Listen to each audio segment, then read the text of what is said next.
검붉은 핏방울이 투명한 대이하의 물속으로 뚝 떨어지며 뱀처럼 또아리를 틀고 퍼져 나갔다. 그 모습이 마치 불길한 징조를 알리는 붉은 연기 같아 월하는 숨을 들이켜며 자신의 검지를 움켜쥐었다. 은장도로 과일을 깎으려다 손이 미끄러진 탓이었지만 단순한 실수가 아니었다. 순간적으로 등골을 타고 오르는 서늘한 한기. 누군가 자신의 목덜미를 차가운 손으로 움켜쥐는 듯한 섬뜩한 감각이 손끝을 떨게 만든 것이었다. 방 안은 숨이 막힐 듯 고요했고 창호지 문 너머로 들려오는 풀벌레 소리조차 뚝 끊겨 있었다. 월하는 떨리는 눈동자로 주인이 잠든 침소를 바라보았다. 비단 이불 위로 고르게 오르내리는 서연 아기 씨의 가냘픈 어깨를 보자 알 수 없는 두려움이 가슴을 짓눌렀다. 이것은 예고였다. 피를 부르는 불길한 전조가 이 평화로운 규방의 문지방을 넘고 있었다. 월하야, 무슨 일이냐? 잠기운 이채 가시지 않은. 그러나 옥구슬 굴러가듯 맑은 목소리가 정막을 깼다. 서연이 부스스 눈을 뜨며 몸을 일으켰다. 그녀의 눈매는 깊고 그윽하여 마치 가을 호수와 같았으나 지금은 핏기 없이 창백했다. 월하는 황급히 피가 맺힌 손가락을 치마폭 뒤로 감추며 고개를 숙였다. 아무것도 아니옵니다, 아기씨.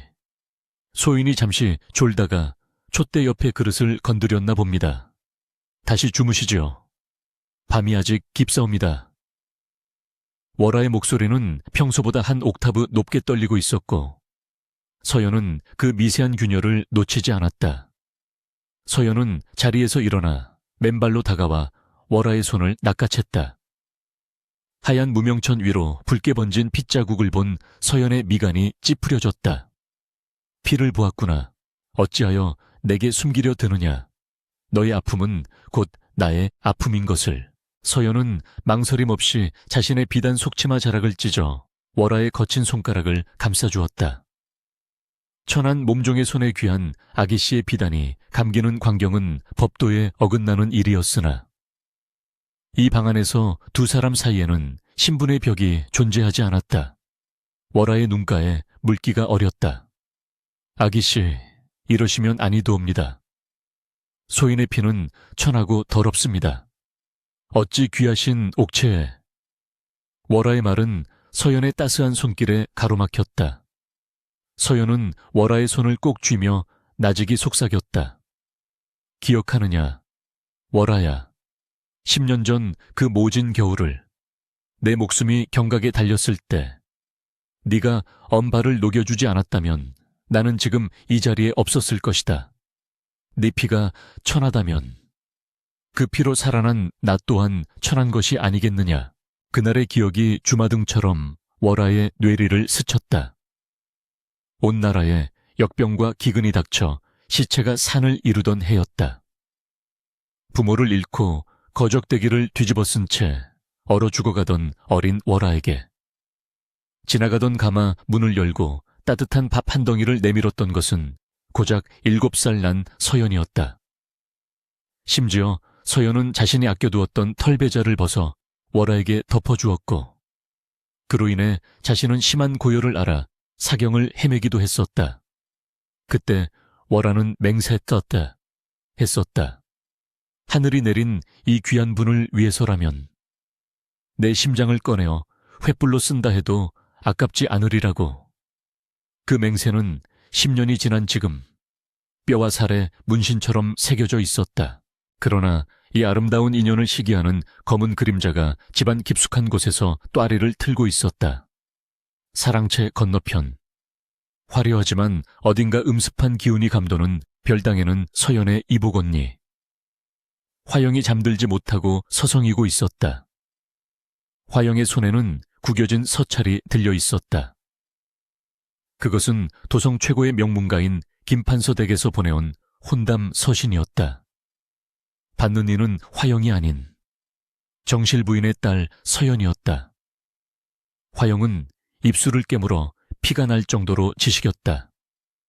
어찌하여 모든 좋은 것은 저 계집에 찾으란 말인가? 어미를 잡아먹고 태어난 계집 주제에. 화영의 눈동자가 촛불에 비쳐 붉게 이글거렸다. 서자라는 이유로, 첩의 딸이라는 이유로 받아왔던 멸시와 서름이 서연에 대한 맹목적인 증오로 변질되어 가슴속에서 끓어오르고 있었다. 화영은 창문을 열고 밖을 내다보았다. 달빛조차 구름에 가려 희미한 밤. 정원 숲을 사이로 검은 옷을 입은 사내의 그림자가 스치듯 지나가는 것이 보였다. 화영의 입가에 비릿한 미소가 번졌다. 그녀는 며칠 전 장터의 뒷골목에서 거금을 주고 흉악한 소문이 도는 낭인을 고용했었다. 오늘 밤이다. 쥐도 새도 모르게 처리해야 한다. 그녀가 혼잣말처럼 중얼거리는 소리는 밤바람에 흩어졌다. 그녀가 원하는 것은 단순한 죽음이 아니었다. 서연이 가장 고통스럽고 비참하게 사라져 김판서 댁과의 혼담이 자연스럽게 자신에게 넘어오는 것이었다. 화영은 서랍 깊숙한 곳에서 꺼낸 작은 약병을 만지작거렸다. 만약 낭인이 실패한다면 그때는 자신의 손으로 끝내리라 다짐하면서 다시 서연의 방. 월아는 왠지 모를 불안감에 잠들지 못하고 문가에 앉아 바느질을 하고 있었다. 바늘이 천을 뚫고 지나가는 사각거리는 소리만이 방 안을 채웠다. 그때였다. 천장을 기어가던 쥐들조차 숨을 죽인 듯 정막이 감돌더니 마당의 모래를 밟는 미세한 소리가 월아의 귀에 잡혔다. 사그락. 바람에 낙엽이 굴러가는 소리와는 달랐다. 그것은 명백히 누군가가 발소리를 죽이며 다가오는 인기척이었다. 월아의 손에서 바늘이 뚝 멈췄다. 그녀는 고양이처럼 소리 없이 일어나 문틈으로 밖을 내다보았다. 칠흑 같은 어둠 속 서연의 방문 앞을 서성이는 검은 그림자가 보였다. 그림자는 문고리에 얇은 대나무 관을 꽂으려 하고 있었다. 미혼향이었다. 놈은 잠든 서연을 납치하거나 해하려 하는 것이 분명했다. 월아의 심장이 터질 듯 요동쳤으나 그녀의 머릿속은 차갑게 가라앉았다. 지금 소리를 지르면 놈이 당황하여 문을 박차고 들어와 칼을 휘두를지도 모른다. 서연은 깊이 잠들어 있어 방어할 수 없다. 월아는 벽에 걸린 묵직한 다듬이 방망이를 집어들었다. 그녀의 손은 더 이상 떨리지 않았다.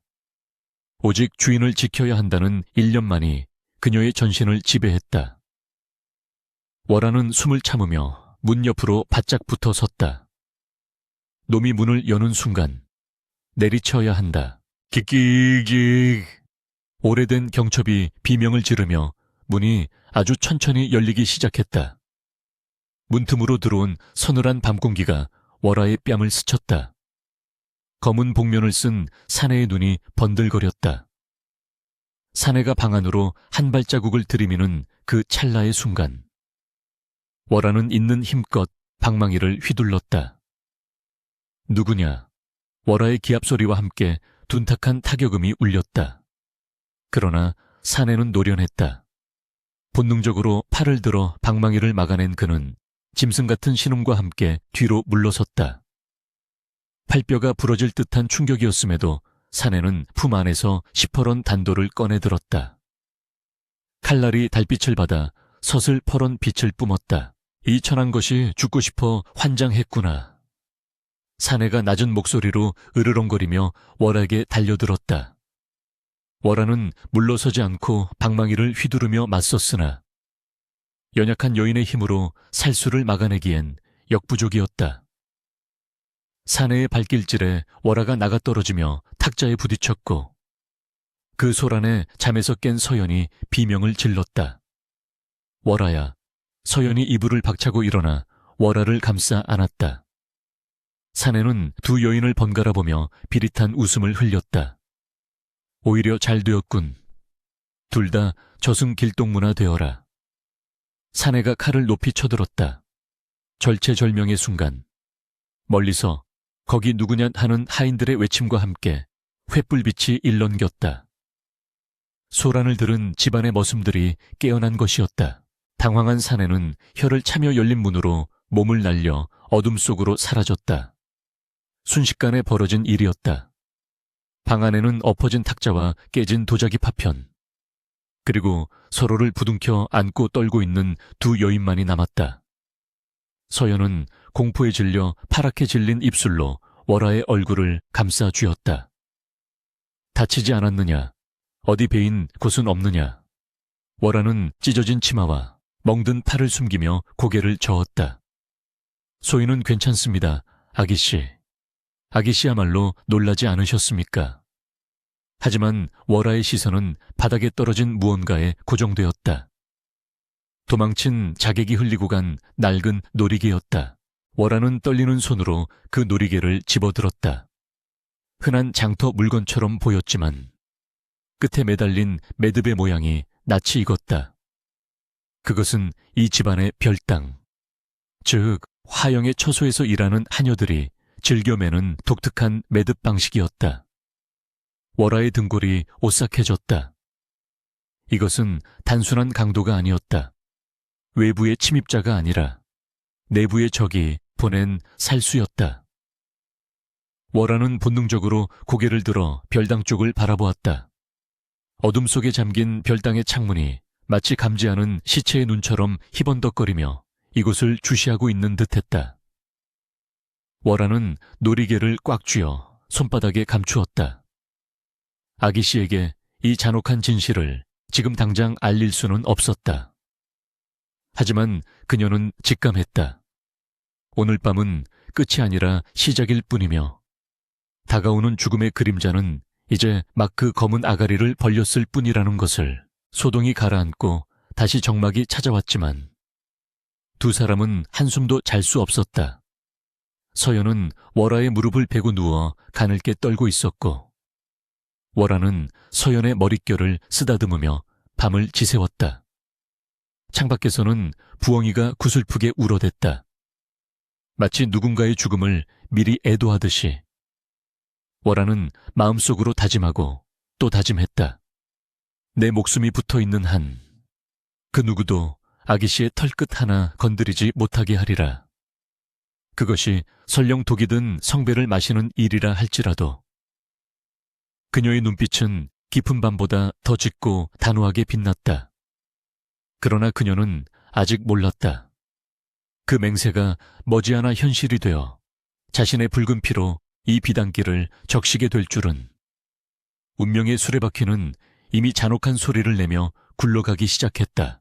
하얀 가루가 칠흑 같은 탕약 사발 위로 눈처럼 소리 없이 내려앉았다. 그것은 설탕도 소금도 아닌 비소였다. 맛도 냄새도 없으나 한 줌이면 건장한 소도 단숨에 쓰러뜨릴 수 있는 죽음의 결정체. 화영은 떨리는 손끝으로 약포지를 구겨 화로 속에 던져 넣었다. 타닥 하는 소리와 함께 종이가 푸른 불꽃을 내며 타오르자 그녀의 입가에 서늘한 미소가 번졌다. 이번에는 결코 실패하지 않으리라. 그녀의 눈동자는 화로의 불길보다 더 붉게 충혈되어 있었다. 지난밤 자객의 실패는 화영을 더욱 벼랑 끝으로 몰아넣었다.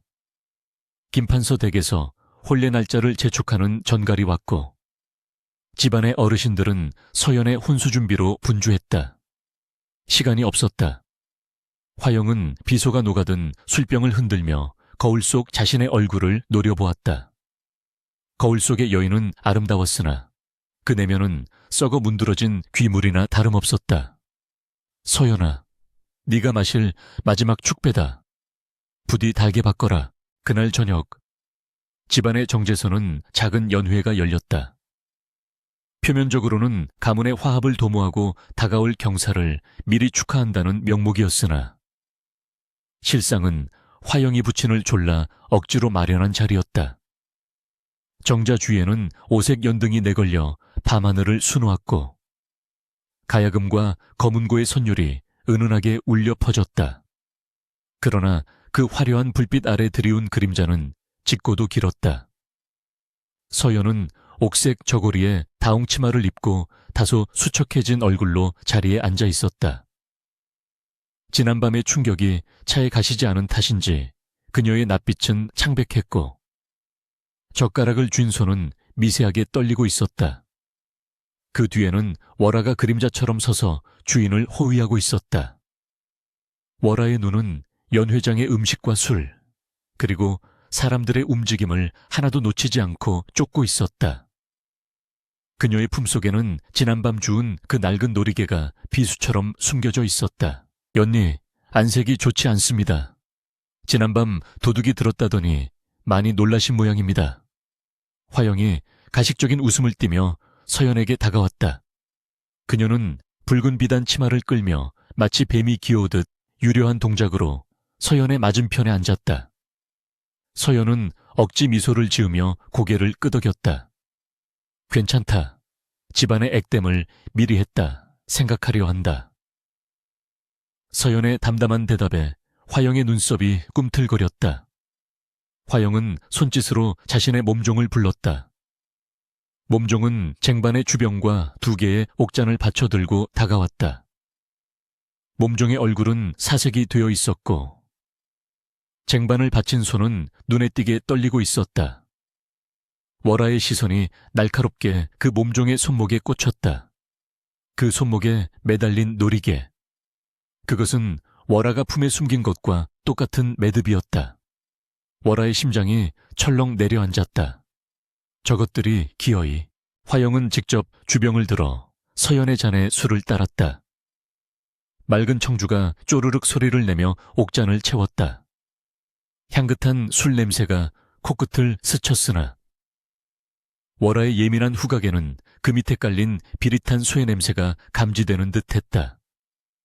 화영은 자신의 잔에도 술을 따랐으나 그녀의 소매자락이 교묘하게 주병의 입구를 가리는 것을 월아는 놓치지 않았다. 화영의 잔에 따르는 술은 주병의 다른 구멍에서 나오는 독이 섞이지 않은 술일 가능성이 높았다. 화영이 잔을 들어 올리며 환하게 웃었다. 언니, 우리 그간의 서운함은 다 잊고 언니의 앞날에 축복만이 가득하기를 비는 의미에서 한잔하시지요. 제가 직접 담근 귀한 국화주입니다. 서연은 의심 없이 잔을 들어 올렸다. 고맙다. 화영아, 내 마음이 정 그러하다면 내 기꺼이 받으마. 서연의 입술이 옥잔에 닿으려는 찰나 시간은 엿가락처럼 늘어졌다. 월아의 뇌리에는 수만 가지 생각이 스쳐 지나갔다. 지금 소리쳐 막는다면 증거가 없다. 화영은 실수였다거나 모함이라며 발뺌할 것이고 천한 몸종이 귀한 아기씨들의 자리에 끼어든 죄로 멍석마리를 당해 쫓겨날 것이다. 그렇다고 저 잔을 마시게 둘 수는 없다. 저것은 술이 아니라 서연의 목숨을 끊어놓을 사약이다. 방법은 하나뿐이었다. 월아는 꽉 쥔 주먹 안으로 손톱이 파고들어 피가 배어 나올 정도로 결심을 굳혔다. 그녀는 바람처럼 빠르게 서연의 앞으로 나서며 무릎을 꿇었다. 아기씨, 잠시만 멈추시옵소서. 갑작스러운 월아의 행동에 연 회장의 음악 소리가 뚝 끊기고 좌중의 시선이 집중되었다. 화영의 얼굴이 일순간 악귀처럼 일그러졌다. 내 인연, 감히 상전들의 술자리에 끼어들다니 죽고 싶으냐. 월아는 화영의 호통에도 아랑곳하지 않고 서연의 손에 들린 잔을 공손히 그러나 단호하게 감싸 쥐었다. 그리고 서연을 향해 애처로울 정도로 맑은 미소를 지어 보였다. 아기씨, 소인이 감히 한 말씀 올리겠습니다. 예로부터 귀한 술은 아랫사람이 먼저 그 맛과 독성을 살피는 것이 법도라 배웠습니다.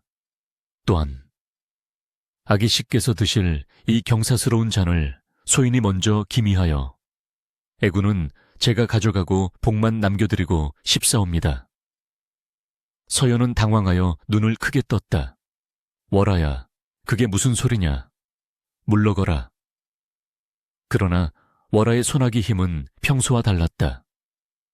그녀의 눈빛은 제발 저를 믿어주십시오라고 절규하고 있었다. 안도 엔다 전현이 감히 내 정성을 의심하는 것이냐.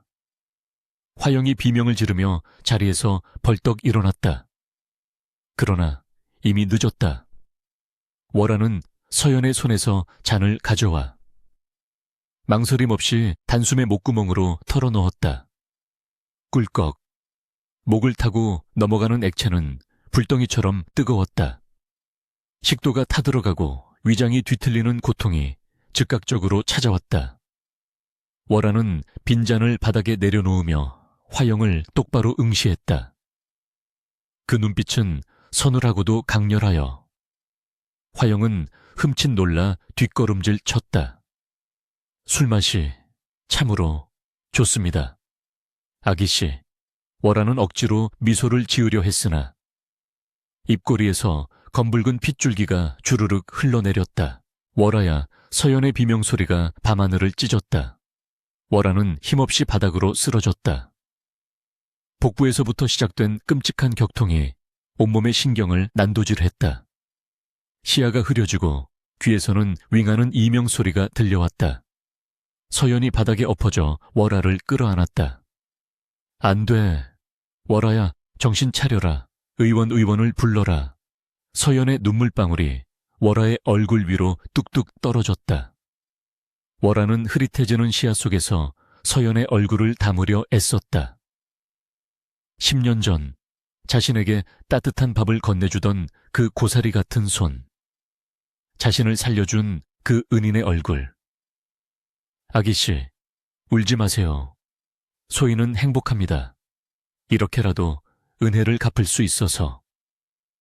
월화는 입을 열어 말을 하려 했으나 목구멍에서 끓어오르는 핏덩이에 막혀 그르륵거리는 소리만 새어나왔다. 화영은 공포와 당혹감에 질려 부들부들 떨고 있었다. 자신의 계획이 틀어졌다.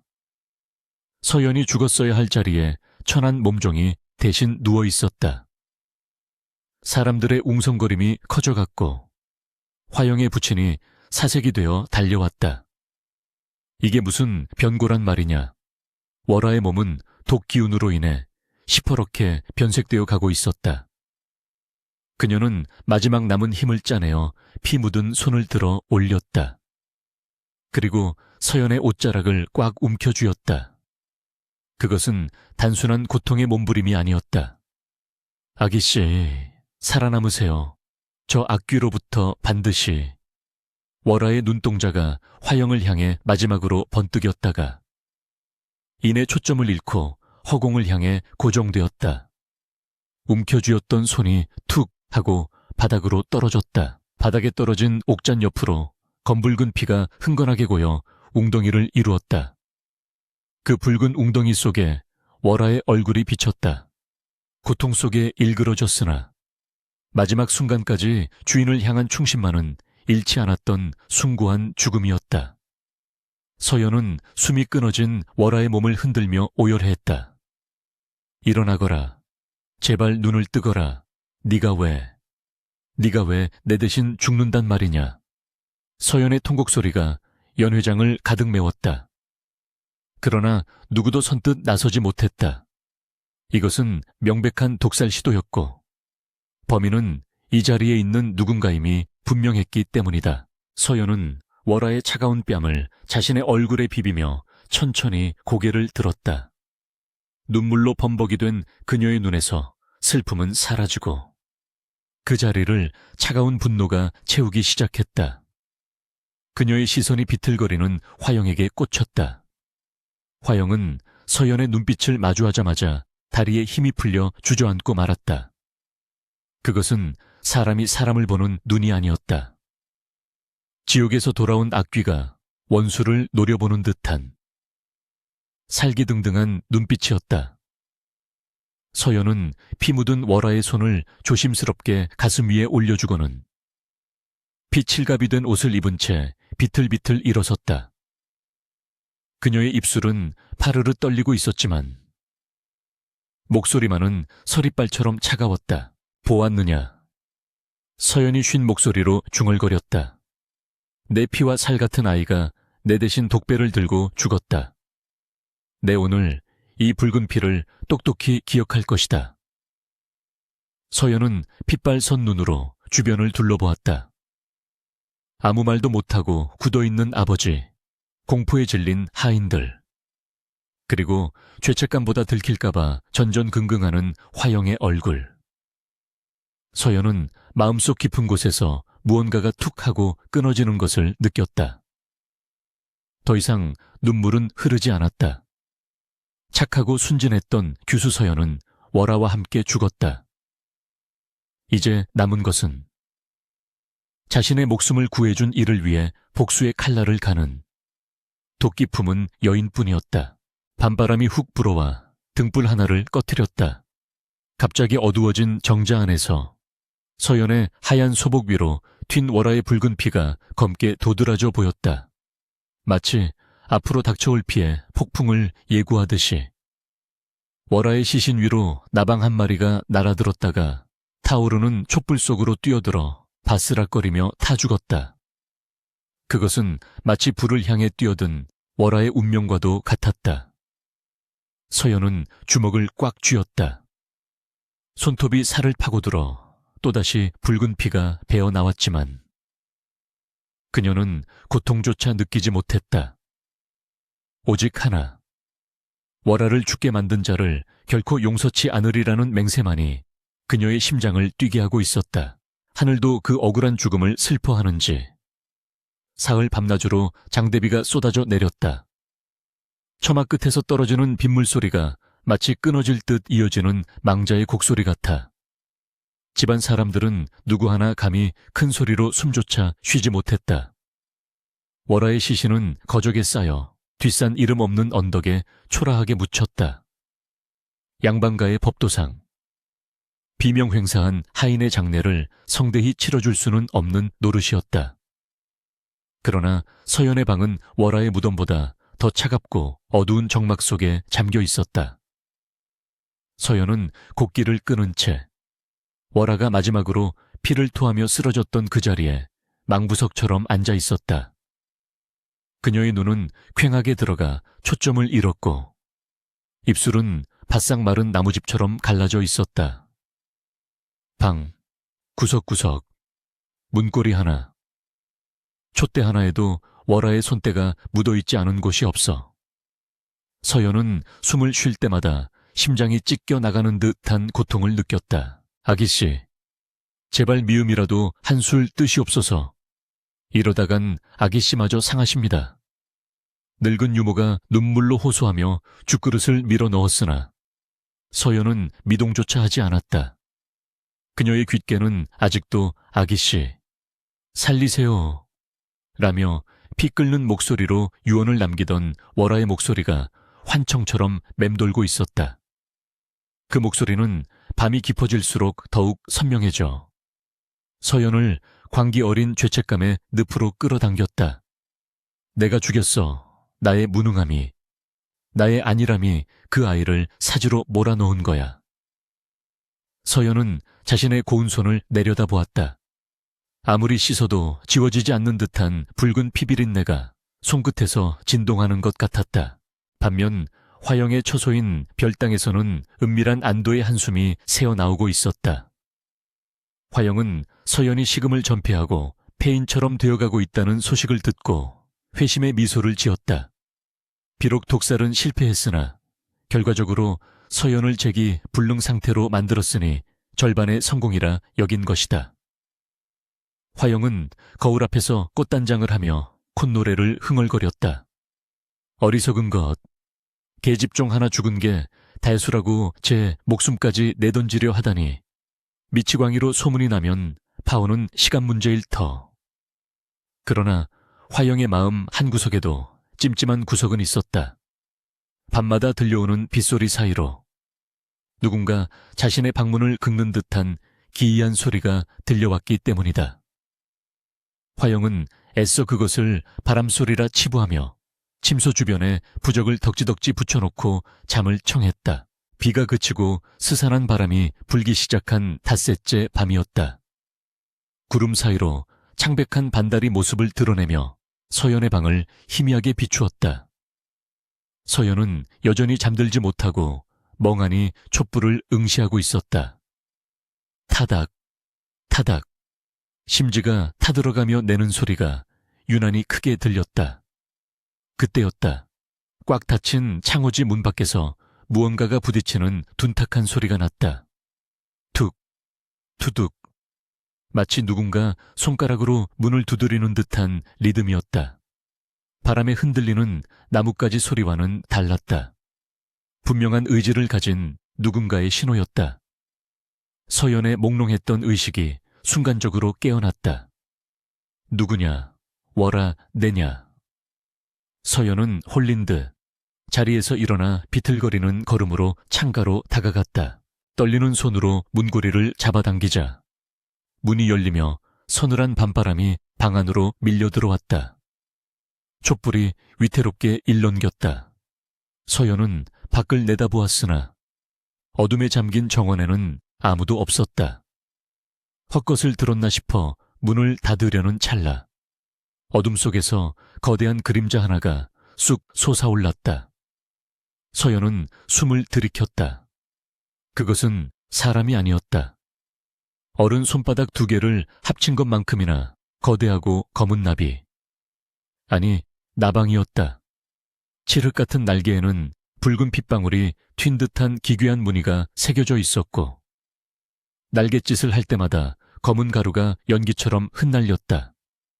보통의 곤충이라기엔 지나치게 크고 그 기운이 역물처럼 기이했다. 검은 나비는 서연을 피하지 않고 오히려 방 안으로 유유히 날아들어왔다.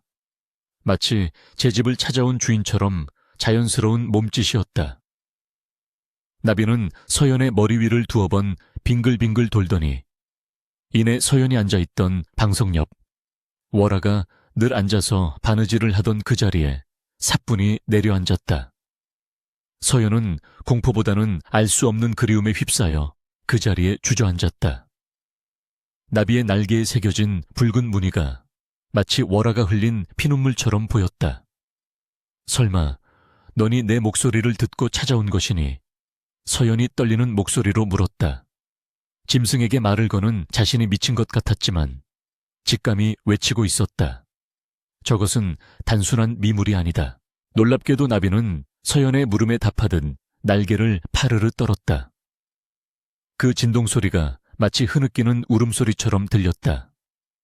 서연이 조심스럽게 손을 내밀자 나비는 날아오르지 않고 서연의 손등 위로 올라앉았다. 나비의 다리가 피부에 닿는 순간 서연은 전율했다.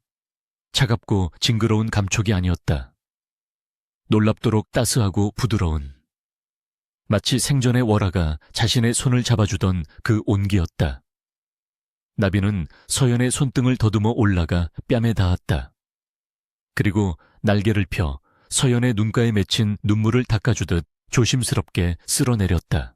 아, 월아 서연의 입에서 오열이 터져 나왔다. 의심할 여지가 없었다.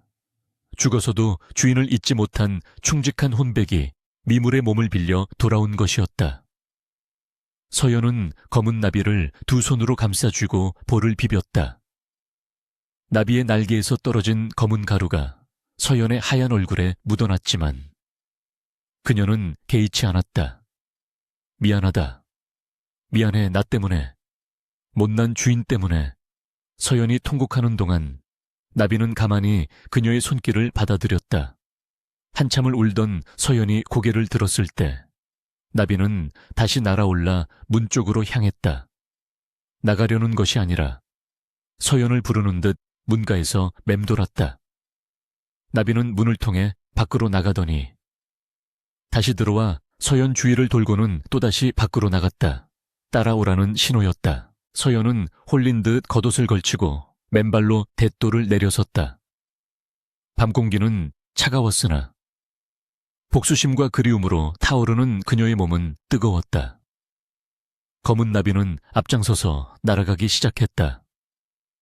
나비가 향하는 곳은 정원의 으슥한 구석을 지나 집안의 창고 쪽도 아닌 바로 별당 화영의 처소 쪽이었다. 하지만 나비는 곧바로 별당으로 들어가지 않고 별당 뒤편의 담장 밑 잡초가 무성하게 자란 버려진 우물가로 서연을 이끌었다. 그곳은 평소 사람들이 잘 가지 않는 음습한 곳이었다. 나비는 우물 옆에 오래된 기와 무덤 위를 맴돌며 날갯짓을 거세게 했다. 마치 그곳에 무언가가 있다는 듯이 서연은 주위를 살피며 기와 무덤 쪽으로 다가갔다. 달빛이 구름에 가려 어두웠지만 나비의 날개에서 나오는 희미한 인광이 주위를 밝혔다. 서연은 떨리는 손으로 깨진 기와 조각들을 하나둘 치웠다. 흙 속에 파묻힌 무언가가 손끝에 걸렸다. 흙을 털어내자 드러난 것은 작은 비단 주머니였다. 낯익은 물건이었다. 그것은 화영이 평소 아끼던 매화수가 놓인 향낭이었다. 서연이 향낭을 열어보자 그 안에는 꼬깃꼬깃 접힌 흰 종이 한 장과 하얀 가루가 조금 남은 약포지가 들어있었다. 종이를 펼쳐든 서연의 눈이 커졌다. 그것은 독약을 구입한 약방의 장부가 찢겨진 조각이었다. 날짜와 구매한 물품인 비상, 그리고 구매자의 이름 대신 화영의 몸종 이름이 적혀 있었다. 이것이었구나. 서연의 손이 부들부들 떨렸다.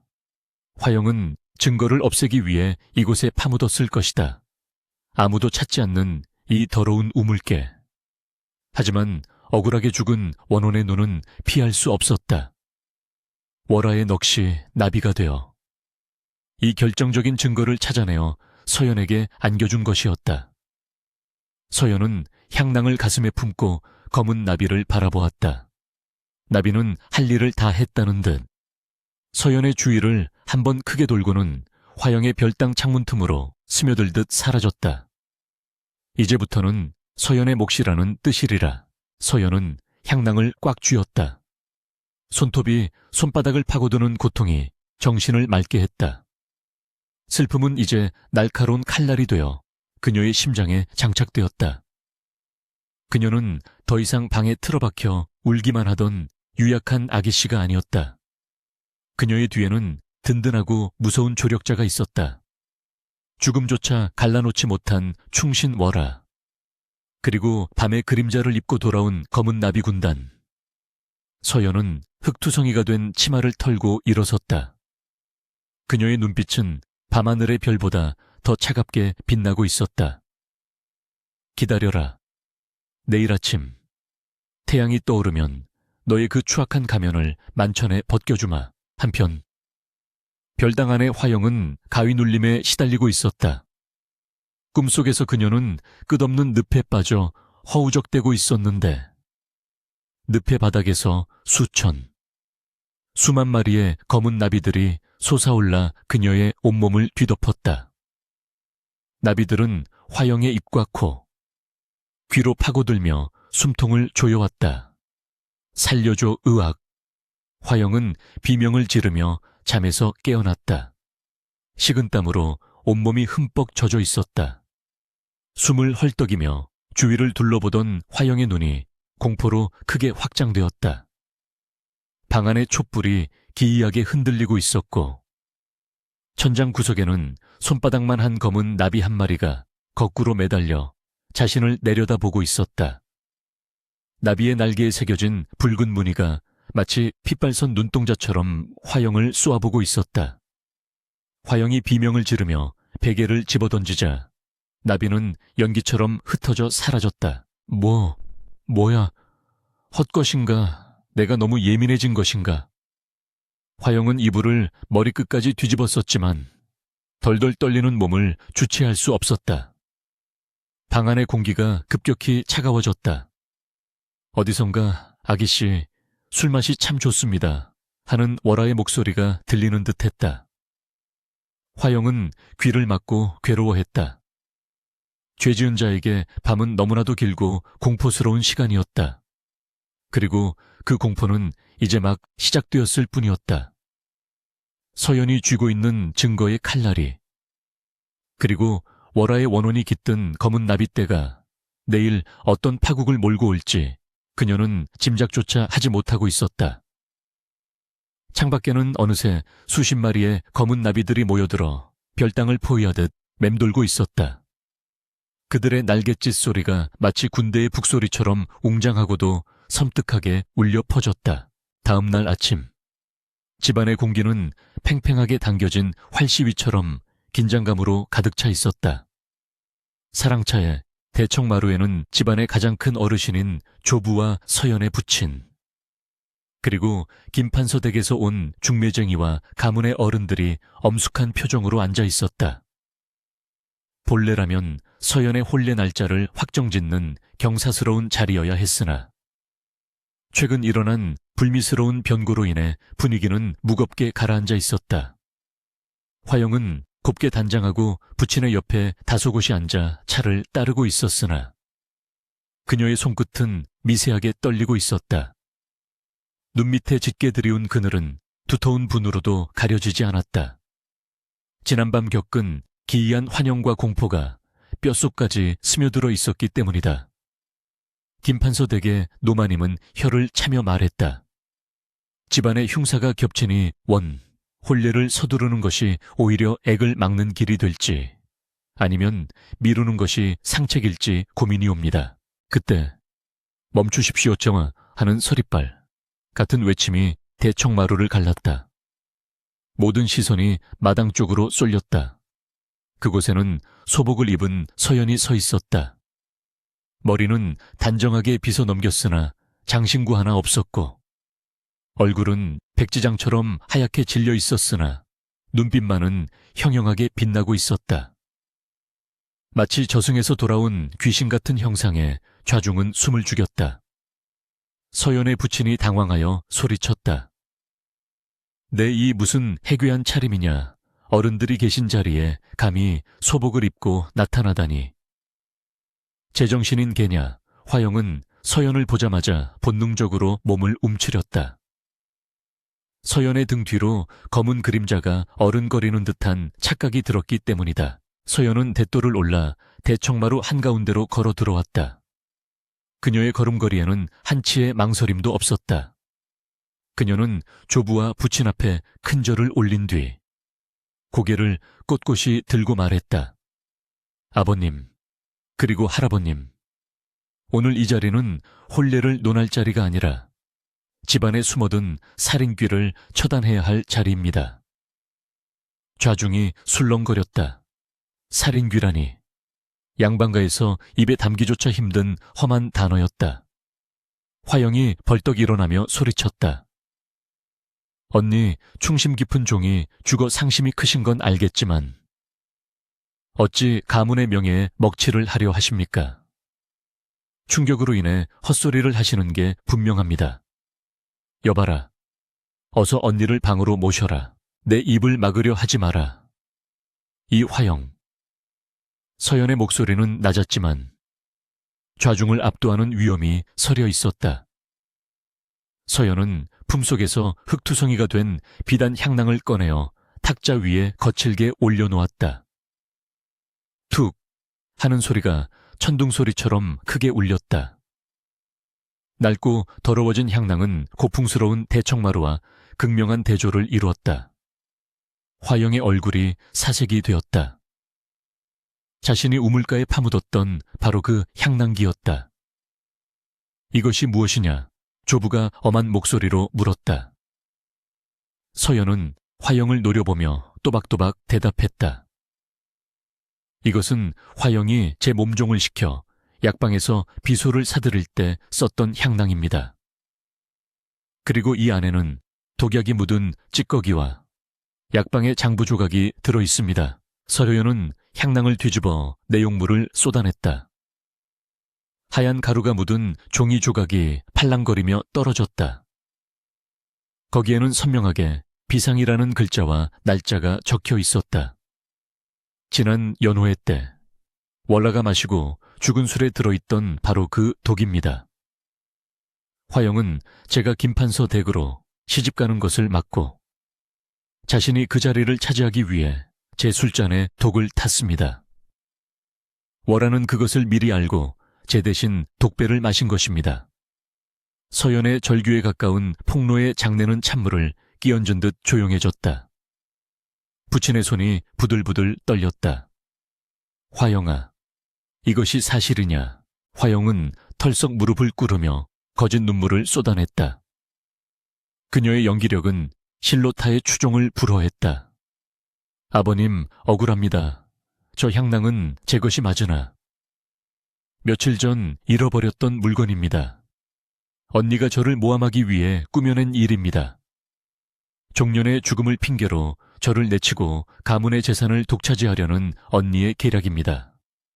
어찌 친동생에게 이리 끔찍한 누명을 씌우십니까? 화영은 바닥을 치며 통곡했다. 그녀의 애절한 호소에 집안 어른들의 눈빛이 흔들리기 시작했다.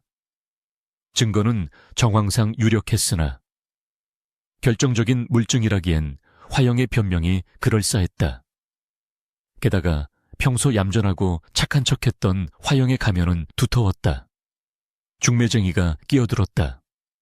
아무래도 큰 아가씨께서 심신이 미약해지신 듯합니다.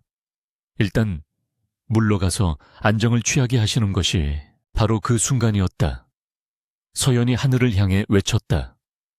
월아야, 내 억울함을 하늘이 알고 땅이 알거늘 이대로 물러설 것이냐, 내 원한을 저들에게 직접 보여주거라. 서연의 외침이 끝나기가 무섭게 맑았던 하늘이 급격히 어두워지기 시작했다. 마치 해가 구름 뒤로 숨은 것이 아니라 검은 장막이 태양을 덮어버린 듯했다. 마당의 나무들이 거세게 흔들리고 스산한 바람이 휘몰아쳐 대청마루의 병풍이 넘어졌다. 사람들은 공포에 질려 비명을 질렀다. 이게 무슨 병고야. 윙윙 기괴한 날갯짓 소리가 고막을 파고들었다. 처음에는 벌떼가 날아오는 소리 같았으나 이내 폭풍우가 몰아치는 소리처럼 거대해졌다. 사람들이 하늘을 올려다보았을 때 그들의 눈앞에 펼쳐진 광경은 지옥도와 다름없었다. 수백, 수천 마리의 검은 나비떼가 먹구름처럼 몰려오고 있었다. 그것들은 일반적인 나비가 아니었다. 칠흑 같은 날개에 붉은 핏빛 무늬가 선명한 죽음의 전령들이었다. 나비떼는 서연의 주위를 피해서 날아와 정확히 화영을 향해 쇄도했다. 깨깨야, 저리 가란 말이야. 화영은 비명을 지르며 팔을 휘저었다. 나비들은 화영의 머리카락, 옷자락, 얼굴에 달라붙었다. 그들의 날개에서 떨어진 검은 가루가 화영의 붉은 비단옷을 더럽혔고 수백 개의 작은 다리가 피부를 기어다니는 감촉은 끔찍한 공포를 선사했다. 나비들은 화영을 물거나 쏘지 않았지만 그녀의 주위를 빽빽하게 감싸고 날개를 퍼덕이며 숨통을 조여왔다. 화영의 눈에는 그 나비들이 전부 피를 토하며 죽어가던 월아의 얼굴로 보였다. 아기씨, 왜 그랬어요? 왜? 나비들의 날갯짓 소리가 월아의 원망 섞인 속삭임으로 변해 화영의 귓가에 울려 퍼졌다. 살려줘, 잘못했어. 내가 잘못했어. 화영은 공포에 질려 이성을 잃고 바닥을 기어다녔다. 나비떼는 그녀가 도망칠 곳 없이 집요하게 따라붙었다. 사람들은 기겁하여 뒤로 물러났고 그 누구도 감히 나비떼 속으로 들어가 화영을 구할 엄두를 내지 못했다. 이것은 인간의 힘으로 어찌할 수 없는 초자연적인 징벌이었다. 조부는 떨리는 손으로 지팡이를 짚으며 중얼거렸다. 천벌이다. 하늘이 노한 개야. 극심한 공포 속에서 화영의 입이 제멋대로 열렸다. 살고 싶다는 본능이 거짓말을 할 여유조차 앗아간 것이다. 내가 그랬어. 내가 비소를 넣었어. 언니가 죽으면 혼처가 내 것이 될 줄 알았어. 월아, 그년이 대신 마실 줄은 몰랐단 말이야. 제발 이 벌레들을 치워줘. 뜨거워. 몸이 타들어갈 것 같아. 화영의 자백이 토해지듯 터져 나오자 나비들의 날갯짓이 더욱 거세졌다. 그것은 마치 분노한 영혼들의 함성 같았다. 그녀의 자백은 대청마루에 있던 모든 사람들의 귀에 똑똑히 박혔다. 김판서 댁 사람들은 경악하며 입을 다물지 못했고 서연의 부친은 충격으로 자리에 주저앉았다. 서연은 나비떼에 둘러싸여 몸부림치는 화영을 차갑게 내려다보았다. 들리느냐 내 입으로 뱉은 그 추악한 진실이. 월아는 죽어서도 너를 지켜보고 있었다. 서연이 한 발자국 다가가자 기이하게도 나비들이 홍에 갈라지듯 길을 터주었다. 서연은 화영의 앞에 서서 나직하지만 단호하게 말했다. 월아야, 이제 그만하거라. 저 더러운 피로 내 고결한 날개를 더럽히지 말거라. 진실은 밝혀졌다. 서연의 말이 끝나자마자 거짓말처럼 바람이 잦아들었다. 화영을 감싸고 있던 수천 마리의 나비들이 일제히 하늘로 솟구쳐 올랐다. 그 모습은 마치 검은 연기가 승천하는 것과 같았다. 나비들은 서연의 머리 위를 한번 크게 선회하더니 뒷산 월아의 무덤이 있는 방향으로 흩어져 날아갔다. 마당에는 정적만이 감돌았다. 남은 것은 머리가 산발이 되고 옷이 찢겨진 채 넋이 나가 덜덜 떨고 있는 화영뿐이었다. 그녀의 얼굴은 공포로 흉측하게 일그러져 있었고 바지 가랑이는 오줌으로 축축하게 젖어 있었다. 천하의 악녀가 가장 비참한 꼴로 전락한 순간이었다. 조부가 지팡이로 바닥을 쿵 내리찍었다. 여봐라, 당장 저 페류나를 결박하여 관하로 넘겨라. 내 손으로 자식을 죽일 수는 없으나 국법의 심판을 피하게 할 수는 없다. 감히 형제를 독살하려 하고 가문을 능멸하다니. 다시는 내 눈앞에 띄지 않게 하라. 하인들이 달려들어 멍하니 있는 화영을 포박했다. 화영은 저항할 힘도 없이 짐짝처럼 끌려나갔다.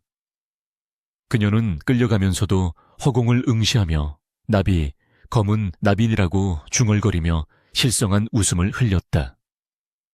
그녀의 영혼은 이미 나빗대에 의해 갈기갈기 찢겨나간 뒤였다. 김판서 댁의 노마님은 서연에게 다가와 고개를 숙였다. 내 눈이 멀어 저런 흉물을 며느리감으로 생각했었구려. 큰 아가씨의 지혜와 용기가 아니었으면 우리 집안도 큰 화를 입을 뻔했소. 참으로 미안하고 또 고맙소. 서연은 말없이 고개를 숙여 담례했다. 그녀에게 가문의 명예나 혼담 따위는 더 이상 중요하지 않았다. 그녀의 시선은 나비들이 사라진 먼 하늘, 월아가 잠들어 있을 그곳을 향해 있었다. 서연은 긴장이 풀리며 다리에 힘이 풀려 휘청거렸다. 그때 마지막까지 남았던 유난히 크고 아름다운 검은 나비 한 마리가 서연의 어깨에 살포시 내려앉았다. 서연은 그 나비를 향해 희미하게 미소 지었다. 눈물이 뺨을 타고 흘러내렸지만 그것은 더 이상 슬픔의 눈물이 아닌 해방과 안도의 눈물이었다. 고맙다, 월아야. 네가 해냈어. 이제 편히 쉬거라. 나비는 서연의 귓가에 날개를 비비며 작별 인사를 하듯 사르락거리는 소리를 내고는 푸른 하늘 속으로 날아올랐다. 햇살이 다시 구름을 뚫고 쏟아져 내렸다. 폭풍이 지나간 자리에 비로소 진정한 평화가 찾아오고 있었다. 계절의 수레바퀴는 무심하게도 굴러가 피비린내 나던 그날의 참극을 덮으려는 듯 온 세상에 하얀 눈이 소복이 내려앉았다. 서연은 대청마루에 앉아 뜰에 핀 설중매를 바라보고 있었다. 붉은 꽃이 핀 눈 속에 파묻힌 모습이 마치 그날 월아가 흘렸던 선명한 핏방울 같아 가슴 한구석이 아릿해져 왔다. 그러나 이제 그 아픔은 날카로운 비수처럼 심장을 찌르는 고통이 아니라 은은하게 퍼지는 그리움의 향기가 되어 있었다. 화영이 관하로 끌려간 뒤 가문은 한바탕 홍역을 치렀다. 화영은 유배지로 떠나는 길에 실성하여 스스로 혀를 깨물고 비참한 최후를 맞이했다는 전갈이 왔다. 인과응보였다. 남을 해하려 던진 독이 결국 제 살을 파먹고 제 목숨을 앗아간 셈이었다. 집안 어른들은 쉬쉬하며 그 일을 덮기에 급급했으나 서연은 화영의 죽음 앞에서도 동정심을 느끼지 않았다. 용서는 산자의 특권이라지만 죽은 월아를 대신해 용서할 자격은 자신에게 없었기 때문이었다. 아기씨, 김 판서댁에서 다시 혼수함을 보내왔습니다. 이번에는 노마님께서 직접 서찰까지 동봉하셨습니다. 하인이 조심스럽게 고개를 숙이며 아뢰었다. 지난 사건 이후 서연의 강단 있는 태도와 지혜로움에 감복한 김판서 댁에서는 파혼은커녕 오히려 며느리로 모셔가겠다며 더욱 적극적으로 나선 참이었다. 콧대 높은 명문가에서 이토록 공을 들이는 것은 이례적인 일이었다. 서연의 부친과 조부는 가문의 명예를 회복할 절호의 기회라며 기뻐했으나 정작 당사자인 서연의 표정은 담담했다. 서연은 하인이 가져온 비단 보자기와 서찰을 물끄러미 바라보다가 조용히 고개를 가로저었다. 돌려보내거라. 정중히. 그러나 단호하게 내 뜻을 전하거라. 하오나 아기씨, 어르신들의 노여움을 어찌 감당하시려고 하인이 당황하여 말을 잇지 못하자 서연은 엷은 미소를 지으며 자리에서 일어났다. 그녀는 품에서 월화가 남기고 간 낡은 놀이개를 꺼내 어루만졌다. 내 목숨은 이미 내 것이 아니다. 월화가 제 생명을 바쳐 이어준 이 귀한 삶을 일신의 안위와 부귀영화를 누리는 데 쓸 수는 없는 노릇이다. 나는 혼인하지 않을 것이다. 평생 월화에 넋을 기리고 나처럼 힘없고 가여운 이들을 돌보며 살 것이다. 그것이 나를 살린 그 아이에 대한 예의이자 내가 살아남은 이유일 것이다.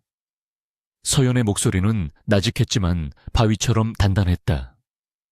그날 오후 김판서 댁의 함은 그대로 되돌아갔고 서연은 부친 앞에 무릎을 꿇고 자신의 결심을 고했다. 부친은 대노하여 서연을 내칠 듯 굴었으나 이미 사선을 넘나들며 강해진 딸의 눈빛을 꺾을 수는 없었다. 결국 서연은 가문의 안채를 내어주겠다는 부친의 제안도 마다하고 월화의 무덤이 보이는 뒷산 언덕, 작은 초가로 거처를 옮겼다. 서연이 거처를 옮긴 그곳은 세상과 단절된 적막한 곳이었으나 그녀의 마음은 그 어느 때보다 평온했다. 그녀는 화려한 비단옷을 벗고 무명 옷으로 갈아입었다.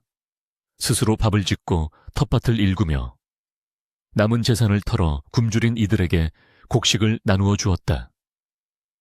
마을 사람들은 처음에는 미친 아가씨라 수군거렸으나 점차 그녀의 진심에 감동하여 그녀를 생불이라 부르며 칭송하기 시작했다. 서연은 월화의 무덤께 작은 사당을 지었다. 화려한 단청도 없는 소박한 사당이었으나 그 주위에는 월화가 생전에 좋아했던 꽃들을 심어 사시사철 향기가 끊이지 않게 했다. 서연은 매일 아침 저녁으로 그곳을 찾아 향을 피우고 넋두리를 늘어놓았다. 월화야, 오늘은 날이 참 맑구나. 아랫마을 개똥이가 장가를 간다는데 네가 있었으면 떡이라도 한시루 해다 주었을 텐데. 서연에게 월화는 죽어 사라진 존재가 아니었다. 보이지 않을 뿐 늘 곁에서 함께 숨쉬는 동반자였다. 신기한 일은 밤마다 일어났다. 해가 저물고 어둠이 깔리면 어김없이 검은 나비 한 마리가 서연의 방을 찾아왔다.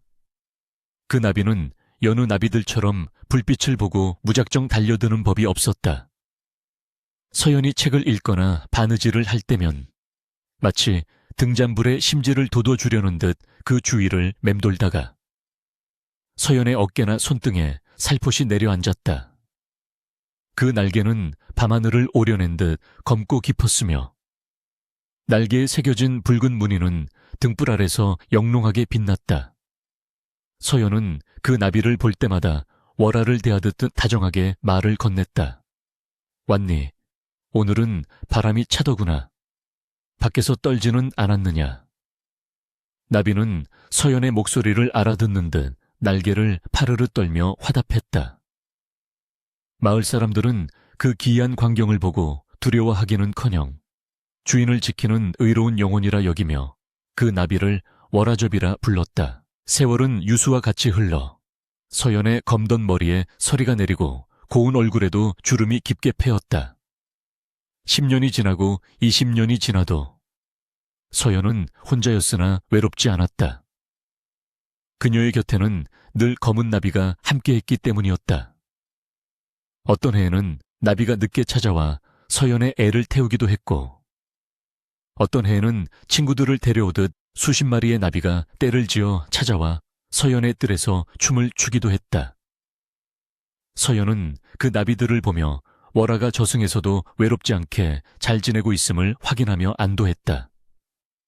서연의 헌신적인 삶 덕분에 그녀가 사는 마을에는 굶어 죽는 이가 없었고, 억울한 일을 당한 이들이 언제든 찾아와 하소연할 수 있는 안식처가 되었다. 사람들은 서연을 나비 부인이라 부르며 존경했다. 신분의 귀천을 넘어 인간을 사랑했던 월화의 마음이 서연을 통해 세상에 꽃을 피운 것이었다.